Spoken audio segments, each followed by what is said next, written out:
ಒಂದು ಸಂದರ್ಭದೊಳಗೆ ನಾವೆಲ್ಲ ಅದೀವಿ. ಅಪ್ಪ ಅವ್ರದ್ದು 84ನೇ ಜಯಂತಿ ಮಹೋತ್ಸವವನ್ನು ನಾವೆಲ್ಲರೂ ಭಾಳ ಶ್ರದ್ಧಾಪೂರ್ವಕವಾಗಿ ಮಾಡಿದ್ರಿ. ಭಾಳ ಮಂದಿ ಅಂತಾರೆ, ಅವ್ರ ಅಪ್ಪ ಅವ್ರ ಜಯಂತಿ ಮಾಡೋದರಿಂದ ಏನಾಗ್ತದೆ ರೀ? ನಿಮ್ಮ ಮನೆಯೊಳಗೆ ನಿಮ್ಮ ಮಗ ಹುಟ್ಟಿದ ಅಂದ್ರೆ ಅವನು ಹುಟ್ಟುಹಬ್ಬ ಹೆಂಗೆ ಮಾಡ್ತೀರಿ? ಕೇಕ್ ತೊಗೊಂಬರ್ತೀರಿ, ಪರ್ಪರಿ ಕಟ್ತೀರಿ, ಪುಗ್ಗ ಹಾರಿಸ್ತೀರಿ, ಸ್ವೀಟ್ ತರ್ತೀರಿ. ಒಬ್ಬ ಮಗ ನಿಮ್ಮ ಮನೆಯೊಳಗೆ ಹುಟ್ಟಿದ ಅಂದ್ರೆ ಅವನ ಜಯಂತಿ ಭಾಳ ಚಂದ ನೀವು ಸಡಗರ ಸಂಭ್ರಮದಿಂದ ಊರಿಗೆಲ್ಲ ಊಟ ಹಾಕಿ ಭಾಳ ಚಲೋ ಒಂದು ಕಾರ್ಯಕ್ರಮ ಮಾಡ್ತೀರಿ. ಯಾಕೆ ಮಾಡ್ತೀರಿ ಅಂದ್ರೆ ಆ ಮಗ ನಿಮ್ಮ ಮನೆಗೆ ಬೆಳಕಾಗ್ಯಾನ ಅನ್ನೋ ಕಾರಣಕ್ಕಾಗಿ ಭಾಳ ಚಲೋ ಅವನು ಹುಟ್ಟು ಹಬ್ಬ ಮಾಡ್ತೀರಿ. ಶಿವಾನಂದ ಅಪ್ಪ ಅವ್ರದ್ದು ದೊಡ್ಡ ದೊಡ್ಡ ಮಹಾತ್ಮರ ಜಯಂತಿ ಯಾಕೆ ಮಾಡ್ಬೇಕಂದ್ರೆ ಅವ್ರು ಈ ಜಗತ್ತಿಗೆ ಬೆಳಕಾಗ್ಯಾರ ಅನ್ನೋ ಕಾರಣಕ್ಕಾಗಿ ಅವ್ರನ್ನ ಕಾರ್ಯಕ್ರಮ ಮಾಡೋದು. ಶರಣರ ಜಯಂತಿಗಳನ್ನು, ಮಹಾತ್ಮರ ಜಯಂತಿಗಳನ್ನು ಯಾಕೆ ಮಾಡೋದು ಅಂದ್ರೆ ಅವ್ರು ಇಡೀ ಜಗತ್ತಿಗೆಲ್ಲ ಬೆಳಕಾಗ್ಯಾರ ಅನ್ನೋ ಕಾರಣಕ್ಕಾಗಿ ನಾವು ಮಾಡೋದು. ಇವತ್ತು 54ನೇ ವೇದಾಂತ ಪರಿಷತ್ತಿನೊಳಗೆ ನಾವು ಅದೀವಿ.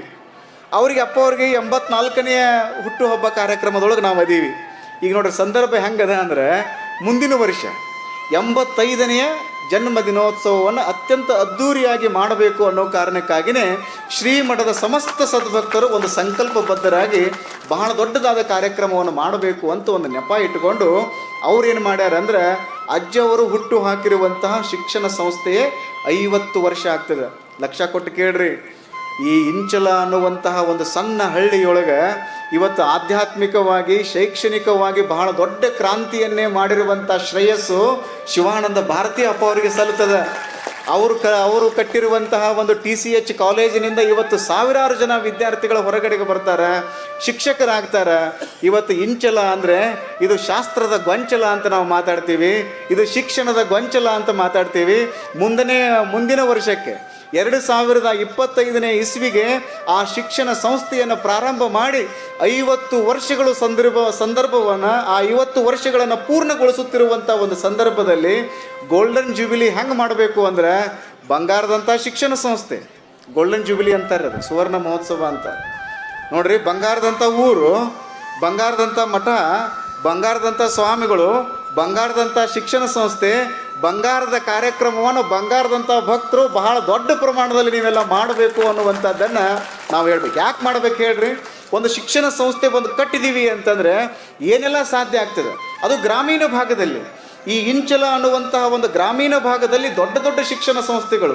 ನೀವು ನರ್ಸರಿ ಹಿಡ್ಕೊಂಡು ನಿಮ್ಮ ಮಕ್ಕಳನ್ನ ಇಲ್ಲಿ ಕಳಿಸಿದ್ರಿ ಅಂದರೆ ವೈದ್ಯಕೀಯ ಶಿಕ್ಷಣವನ್ನು ಪಡೆದುಕೊಂಡು ಅವರು ಹೊರಗೆ ಬರುವಂತಹ ಒಂದು ದೊಡ್ಡದಾಗಿರುವಂತಹ ಉಪಕಾರವನ್ನು ಅಪ್ಪ ಅವರು ಮಾಡಿದರು. ಮಹಾತ್ಮ ಗಾಂಧೀಜಿಯವರು ಯಾವಾಗಲೂ ಹೇಳೋರು, ಭಾರತ ಯಾವಾಗ ಉದ್ಧಾರ ಆಗ್ತದೆ ಅಂದರೆ ಕೇವಲ ನೀವು ಡೆಲ್ಲಿ ಉದ್ಧಾರ ಆದರೆ ಭಾರತ ಉದ್ಧಾರ ಆದಂಗಲ್ಲ, ನೀವು ಮುಂಬೈ ಉದ್ಧಾರ ಆದರೆ ಭಾರತ ಉದ್ಧಾರ ಆದಂಗಲ್ಲ, ನೀವು ಚೆನ್ನೈನೋ ಮತ್ತು ಬೆಂಗಳೂರು ಇವೆಲ್ಲ ಉದ್ಧಾರ ಆದರೆ ಭಾರತ ಉದ್ಧಾರ ಆದಂಗಲ್ಲ. ಭಾರತ ಯಾವಾಗ ಉದ್ಧಾರ ಆಗ್ತದೆ ಅಂತಂದ್ರೆ ಇದು ಹಳ್ಳಿಗಳ ದೇಶ, ಇದು ಗ್ರಾಮಗಳ ದೇಶ. ಪ್ರತಿಯೊಂದು ಗ್ರಾಮನೂ ಕೂಡ ಉದ್ಧಾರ ಆಗದೆ ಹೊರತು ಭಾರತ ಉದ್ಧಾರ ಆಗಂಗಿಲ್ಲ ಅನ್ನುವ ಮಾತುಗಳನ್ನು ಮಹಾತ್ಮ ಗಾಂಧೀಜಿಯವರು. ನಮ್ಮ ದೇಶದೊಳಗೆ ಎಷ್ಟು ಗ್ರಾಮಗಳದಾವ ಗೊತ್ತದ ನಿಮಗೆ? 6,64,369 ಗ್ರಾಮಗಳದಾವ. ನೀವು ಅಭ್ಯಾಸ ಮಾಡಿರಿ.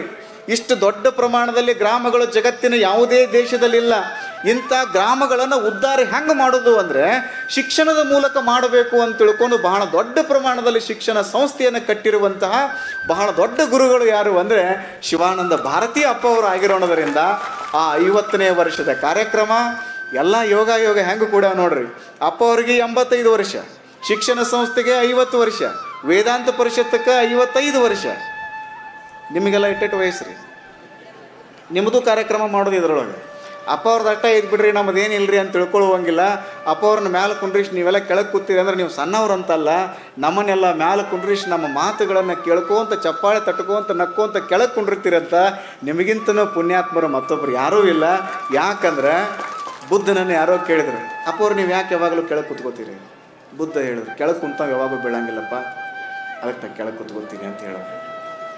ಮ್ಯಾಲೆ ಕುಂತವ್ರು ನಾವು ಹೆಚ್ಚು ಕಡಿಮೆ ವೇದಿಕೆ ಏನಾದರೂ ಹೆಚ್ಚು ಕಡಿಮೆ ಆಯಿತು ಅಂದರೆ ಅಳಿಗಾಡಿ ಬಿಡ್ತದೆ. ನೀವು ಕೆಳಗೆ ಎಷ್ಟು ಚಲೋ ಜಾಗ ಹಿಡಿದಿರಿ ಅಂದರೆ ಈ ಭೂಮಿ ಭೂಕಂಪ ಆದ್ರೂ ಕೂಡ ನೀವು ಜಾಗ ಅಳಿಗಾಡಂಗಿಲ್ಲ ನೋಡ್ರಿ. ಅಷ್ಟು ಚಲೋ ಜಾಗದೊಳಗೆ ನೀವು ಕೂತ್ಕೊಂಡಿರಿ, ಕೆಳಗೆ ಕೂತ್ಕೊಂಡು ನೋಡ್ತೀರಿ. ನೀವು ಒಂದು ಭಾಳ ಚಂದ ಒಂದು ಮಾತು ನೆನಪಿಟ್ಟುಕೊಳ್ರಿ. ಮುಂದಿನ ವರ್ಷಕ್ಕೆ ಅಂದರೆ ಇದೇ ವರ್ಷ 2024 ಡಿಸೆಂಬರ್ 29ರಿಂದ ಅದ್ಭುತವಾಗಿರುವಂತಹ 5 ದಿನಗಳ ಕಾರ್ಯಕ್ರಮಗಳನ್ನು ಇಲ್ಲಿ ಮಾಡಬೇಕು ಅಂತ ತಿಳ್ಕೊಂಡು ನಮ್ಮ ಎಲ್ಲ ಭಕ್ತರು ಅವ್ರು ಬಂದು ಇಲ್ಲಿ ಒಂದು ನಂಗೆ ಚೀಟಿ ಕೊಟ್ಟರು, ಇದ್ರ ಬಗ್ಗೆ ಒಂದಿಷ್ಟು ಪ್ರಸ್ತಾಪ ಮಾಡಿರಿ ಗುರುಗಳೇ ಅಂತೇಳಿ. ಭಾಳ ದೊಡ್ಡ ಕಾರ್ಯಕ್ರಮವನ್ನು ಅಂದರೆ ನೀವು ನೋಡ್ರಿ ಏನೇ ಮಾಡಿದ್ರು ಅಪ್ಪ ಅವ್ರ ಶಿಷ್ಯರೆಲ್ಲರೂ ಭಾಳ ದೊಡ್ಡ ಪ್ರಮಾಣದೊಳಗನ ಮಾಡ್ತಾರೆ. 80ನೇ ವರ್ಷದ ಕಾರ್ಯಕ್ರಮಕ್ಕೆ ನಾನು ಇಲ್ಲಿ ಬಂದಿದ್ದೆ. ಆವಾಗ ನೋಡಿದೆ ನಾನು, ಯಾಕಡೆ ನೋಡ್ತೀರಿ ನೋಡ್ರಿ ಎಲ್ಲ ಜನಸಾಗರ ಕಾಣೋದು. ಅದು ಯಾರ ಒಂದು ಶಕ್ತಿ ಅಂತಂದರೆ ಶಿವಾನಂದ ಭಾರತಿ ಅಪ್ಪವರ ಒಂದು ಸರಳತೆ, ಸಜ್ಜನಿಕೆ, ಒಂದು ಅದ್ಭುತವಾಗಿರುವಂಥ ಎಲ್ಲರನ್ನು ಹಚ್ಚಿಕೊಳ್ಳುವಂತಹ ಒಂದು ಪ್ರೀತಿ ಏನೈತಲ್ಲ, ಅದು ಸಾವಿರ ಜನರನ್ನು ಇಲ್ಲಿ ಬರುವಂಗೆ ಮಾಡಿತಲ್ಲ. ಇದು ಕೂಡ ಮುಂದಿನ ವರ್ಷ ಬಹಳ ದೊಡ್ಡ ಪ್ರಮಾಣದಲ್ಲಿ ಒಂದು ಕಾರ್ಯಕ್ರಮ ನಾವೆಲ್ಲ ಮಾಡೋಣ. ಇಂಗ್ಲೀಷ್ನಲ್ಲಿ ಒಂದು ಮಾತಿದೆ, ಇಂಗ್ಲೆಂಡಿನಲ್ಲಿ ರಾಷ್ಟ್ರಕವಿಗಳಾಗಿರುವಂಥ ವಿಲಿಯಂ ವರ್ಡ್ಸ್ವರ್ತ್ ಅವರು ಯಾವಾಗಲೂ ಹೇಳೋರು, ಇಂಗ್ಲೆಂಡ್ ಅಂದರೆ ಫ್ರಾನ್ಸ್ ದೇಶದ ಪಕ್ಕದಲ್ಲಿರುವಂಥ ಒಂದು ದೇಶ. ಅದು ಫ್ರಾನ್ಸ್ ದೇಶದೊಳಗೆ ಔದ್ಯೋಗಿಕ ಕ್ರಾಂತಿ ಅಂತ ಒಂದು ದೊಡ್ಡ ಪ್ರಮಾಣದಲ್ಲಿ ಕ್ರಾಂತಿ ಆಯಿತು. ಅದಕ್ಕೆ ಫ್ರಾನ್ಸ್ನ ಕ್ರಾಂತಿ ಅಂತ ನಾವು ಕರಿತೀವಿ. ಆ ಕ್ರಾಂತಿ ನಡೆಯುವಂಥ ಸಂದರ್ಭದಲ್ಲಿ ಇಂಗ್ಲೆಂಡಿನೊಳಗೆ ಕೂತ್ಕೊಂಡಿರುವಂಥ ವಿಲಿಯಂ ವರ್ಡ್ಸ್ವರ್ತ್ ಅಂತಾರೆ, bliss it was in the dawn to be alive ಅಂತ ಒಂದು ಘೋಷಣೆ ಮಾಡ್ತಾರೆ. ಇದರ ಅರ್ಥ ಏನು ಅಂದರೆ, ಬೆಳಕು ಮೂಡುವ ವೇಳೆಯಲ್ಲಿ ಬದುಕಿದ್ದೇ ಒಂದು ಭಾಗ್ಯ ಅನ್ನುವಂಥದ್ದು ಈ ಮಾತಿನ ಅರ್ಥ. Bliss it was in the dawn to be alive ಅನ್ನುವಂಥ ಮಾತಿನ ಅರ್ಥ ಇದೆ.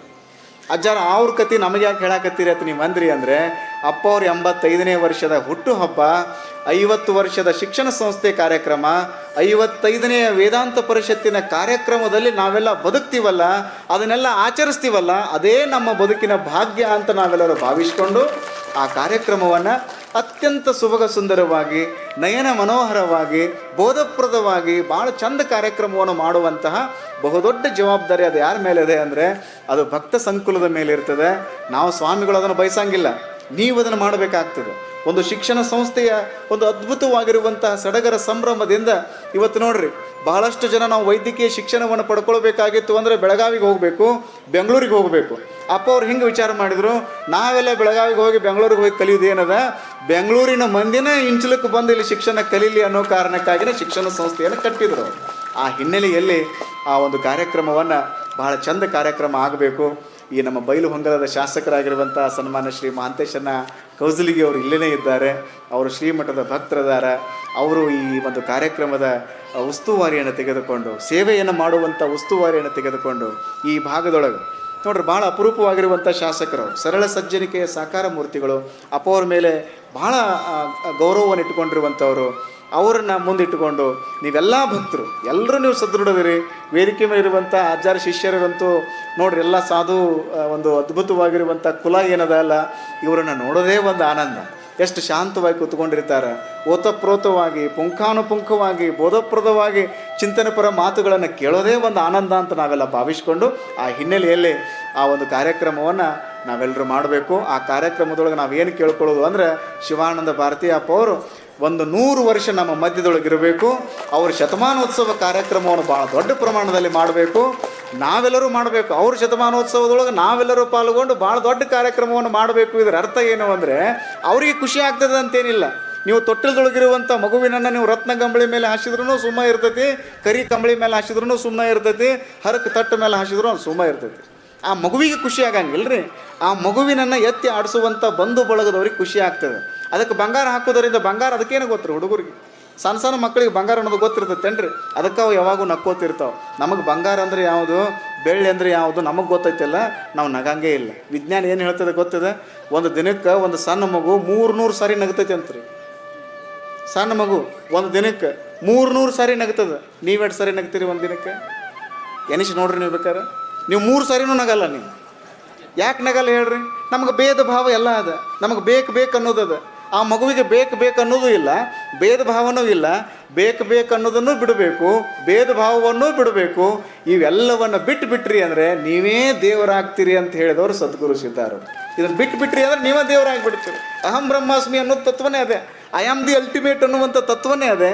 ಆ ಹಿನ್ನೆಲೆಯಲ್ಲಿ ನಾವೆಲ್ಲರೂ ಒಂದು ಅದ್ಭುತವಾದ ಕಾರ್ಯಕ್ರಮವನ್ನು ಮಾಡೋಣ ಅನ್ನುವ ಮಾತುಗಳನ್ನು ಈ ಸಂದರ್ಭದಲ್ಲಿ ಹೇಳಿ, ಸುಮಾರು ದಿನಗಳ ಹಿಂದೆ ಭಾರತೀಯ ಅಪ್ಪ ಅವ್ರು ಫೋನ್ ಮಾಡಿ, ಅಪ್ಪ ಅವರ ನೀವು ಕಾರ್ಯಕ್ರಮಕ್ಕೆ ಬರಬೇಕ್ರಿ ಅಂತ ಹೇಳ್ತಾರೆ. ನೋಡ್ರಿ, ನಾವು ಸಣ್ಣ ಸ್ವಾಮಿಗಳು, 32-33 ವರ್ಷದ ಸ್ವಾಮಿಗಳು, ಅವ್ರು ನನಗೆ ಫೋನ್ ಮಾಡಿ ಅಪ್ಪನವರ ನೀವು ಕಾರ್ಯಕ್ರಮಕ್ಕೆ ಬರಬೇಕ್ರಿ ಅಂತ ತಿಳ್ಕೊಂಡು ಹೇಳ್ತಾರಂದರೆ, ಎಲ್ಲವನ್ನು ಅರಿದಿರುವಂಥ ಒಬ್ಬ ಮಹಾತ್ಮನಿಂದ ಮಾತ್ರ ಅಂಥ ಮಾತುಗಳು ಬರೋದಕ್ಕೆ ಸಾಧ್ಯ ಅನ್ನುವಂಥದ್ದನ್ನು ನಾವು ಅರ್ಥ ಮಾಡಿಕೊಂಡು, ಅಂಥ ಗುರುಗಳ ಮಧ್ಯದಲ್ಲಿ ನಾವಿರೋದೇ ನಮ್ಮ ಭಾಗ್ಯ ಅಂತ ನಾವು ಭಾವಿಸ್ಕೊಂಡು, ತಮಗೆಲ್ಲ ಶುಭವಾಗಲಿ. ಸದ್ಗುರು ಸಿದ್ಧಾರೂಢರ ಆಶೀರ್ವಾದ, ಬಸವಾದಿ ಪ್ರಮುಖರ ಅಂತಃಕರಣ ಎಲ್ಲರನ್ನ ಕಾಯಲಿ ಹಾಗೆ ಅನ್ನುವ ಮಾತುಗಳನ್ನು ಹೇಳಿ ನನ್ನ ಮಾತುಗಳನ್ನು ಪೂರ್ಣಗೊಳಿಸ್ತೇನೆ. ಶರಣ.